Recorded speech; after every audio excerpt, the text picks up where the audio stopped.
Sometimes grinding up your rank is not the best way to unlock the best guns in a game. Sometimes the best guns are handed to you right out of the gate. What's up everybody, Jimmy your Chaos. Today we're going to be doing an updated take on the 10 best starting guns in COD history. We've done this topic once or twice throughout the years, but a couple more Call of Duty games have come out since the last time we did, so I figured it was time for an update. You guys let me know in the comments what you think the best starting gun in COD history is. Drop a like, make sure you guys are subscribed, and turn those notifications fully on. Ring that bell and check those boxes. At number 10, the KN-44 in Black Ops 3. I don't think a lot of people realized how insane this gun was. This was your starting AR in Black Ops 3. Seemed like a futuristic variant of the classic AK-47. It also behaved like the classic AK, which meant bouncing a decent amount during sustained fire and had a pretty moderate fire rate. But on the good side, very consistent damage. It made it reliable as a 3-shot kill weapon. Another thing that was kind of crazy about the KN was the damage profile. It would hit for 40 damage up close, 3-shot kill, and then slowly decrease down to 29 at max range, 4-shot kill. So no matter what, the KN would never require more than 4 shots to take them out. That's extremely reliable, and it's a good choice for leveling up quickly, even after you unlocked everything in the game. The KN had a certain charm to it. Brought a lot of people right back. It was an awesome gun. It's one I would love to see get brought back in the future. And yes, I know it was basically just an AK-47, but I think if we're going to keep moving into the future with new COD games, I think it would be pretty cool to have the KN family make a return, even if it's just for the sake of world building. Some games just call you back. Before we move on, guys, if you get anything from G2A.com, use code CHAOS. Link is at the top of the description. Whether you're trying to get your new PC game, Steam game, gift cards, whatever it is, take advantage. At number 9 is the Krig 6 in Black Ops Cold War. Now, the Krig C dominated Black Ops 6 for a while, but its older brother, the Krig 6, was also a bit of an annoyance in its own multiplayer. This was your starting AR in Black Ops Cold War, extremely similar to the BO6 version you're playing with right now if you're playing Black Ops 6. Fire rate solid, damage per shot very consistent, which paired really nicely with not a lot of recoil. The Krig 6 was a laser beam. Made it a force to be reckoned with at mid-range and longer. You could erase people with just a few shots, and it wasn't hard to stay on target and pop them a handful of times. The only situation where the Krig 6 struggled was super close. It would be outgunned by SMGs, of course, and certain other rifles, but then again, the close race time to kill was still very competitive, so it was an extremely versatile rifle. Up close, solid, mid-range, and longer, top tier. And since Treyarch thought it was a good idea to hand it to you right when you started the game, here it is. At number 8. The Marine SP in Black Ops 6. Now, Black Ops 6 guns are really fun to use because of how smooth the movement and the handling is in the game. Pump shotgun, one of the most satisfying guns in the game to run around with because of the awesome firing sound and the feedback, in addition to the generous one-shot kill range and that super smooth, silky handling. Put a couple attachments on it, you turn the Marine SP into a one-shot kill machine. You got the fire rate more than fast enough to get follow-ups if you fail to land that insta-kill. Now, some people, they really hated getting killed by the Marine, which is fair, because getting killed over and over by a boomstick can get really frustrating. But if you're the one doing the booming, it was a lot of fun. And if we're just talking about the best starting guns in COD history, I wanted to give it a shout out. It's really good if you know how to use Omni movement effectively. At number 7, the PPSH-41 in COD World War II. This was the most popular SMG hands down in the game for the longest time, and it may still be. Insanely popular with the competitive community, basically being the only SMG you ever saw at any pro tournaments. And guess what?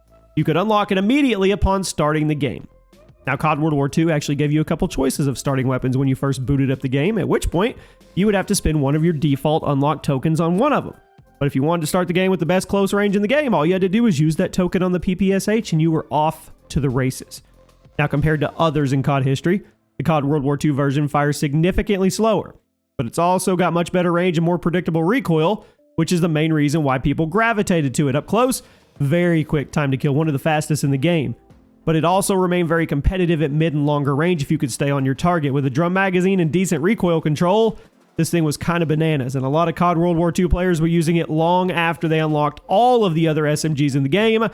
Definitely one of the most powerful starting guns in the franchise. At number 6, got to get it out of the way. The MV4 in Infinite Warfare. Now, this game was fighting an uphill battle from the start. People really didn't want another futuristic Call of Duty multiplayer, and then when the game came out, we all had to deal with the insane MV4 spam on top of the unpopular setting. I mean, it was a futuristic M4 rifle. Stats that really weren't that special on paper, but what made it so annoying was the handling. The MV4 was a laser beam with a very competitive time to kill, which meant absolutely everyone was spamming it right after turning the game on. Many argued that the MV4 was the best gun in the game because of how versatile and easy it was to use, and I agree wholeheartedly.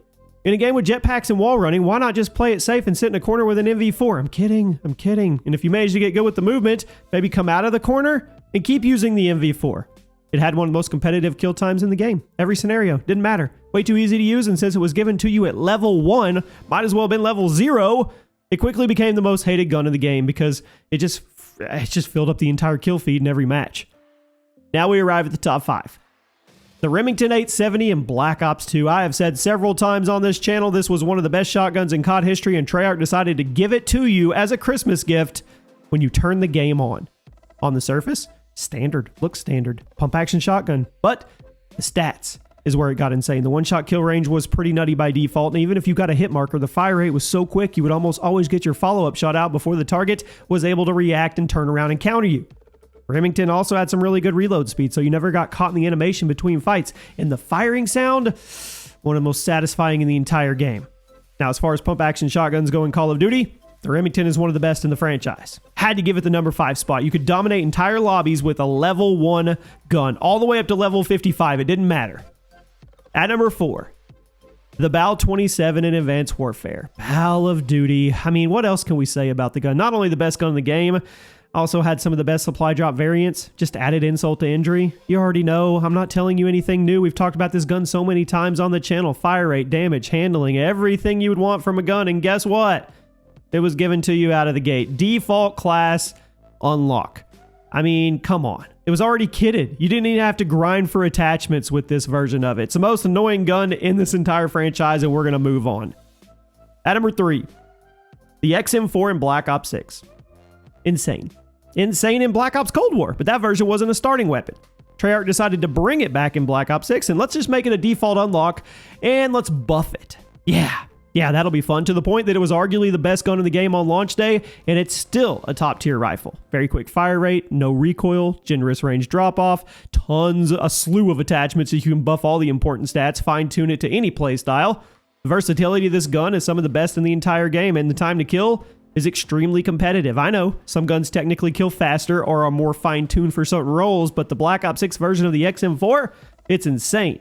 It's an insane gun to have in your class, and there's no way I was going to leave it off the list. I still remember the first few weeks of the game where you could have entire matches where the only gun in the kill feed was the XM4. At number 2, I love this one. The AK-47 in Call of Duty 4. Out of all the AKs in COD history, the COD 4 version is one of the most powerful. Some would argue the Black Ops Cold War version was more versatile, and that may be true, but if we're talking about raw power, the COD 4 version is pretty tough to beat, and it was handed to you out of the gate. Now, my favorite AK is the Black Ops version, but it wasn't this powerful. Fired at 700 rounds, or 705 rounds per minute, actually quite fast for a Call of Duty AK, hit for between 30 and 40 damage. 3 to 4 shot kill every time, but if you put stopping power on your class, it drops down to a 2 to 3 shot kill. That's insane. And even though there was a decent amount of visual recoil, the gun didn't actually kick that much during the sustained fire. So if you got used to the visual bouncing, you could just look past it. You could get kills from long range. And I know the attachments were bugged, so you were better off using it naked, but it was a beast no matter where or when or how you were using it. Definitely one of the best starting guns in COD history. Probably one of the most underrated. But we can't talk about starting guns from COD 4 without mentioning the number 1 spot today, the M16A4. Come on, I can't not put this one at number 1, the most busted gun in COD history. Probably the fact that it was released the way it was still blows my mind. Default unlock 3-round burst rifle, 0 recoil, fast fire rate, one of the most insane damage profiles ever put in a gun in COD history. Every shot would hit for between 30 and 40, 1 burst kill from all distances, but if you threw on stopping power into your class, the damage profile would bump all the way up to 50 plus up close and make it a 3-shot kill from mid-range and longer. So you would always, guaranteed, get 1 burst kills, no matter how far the target was away. So it was an insta-kill weapon with 0 recoil and hit scan bullets, so you didn't have to lead your shots or do anything. That's easy mode. You clicked on the enemy, and then the enemy was gone. The M16 completely dominated multiplayer. Easily the best starting gun in franchise history. I don't think anybody can argue with me. Nothing even comes close. But if you do have an argument, let me know in the comment section. Let me know 1 or 2 guns that I left off the list that were deserving of being on here. Let me know 1 gun that beats the M16A4. I'm curious. I'll see you guys soon.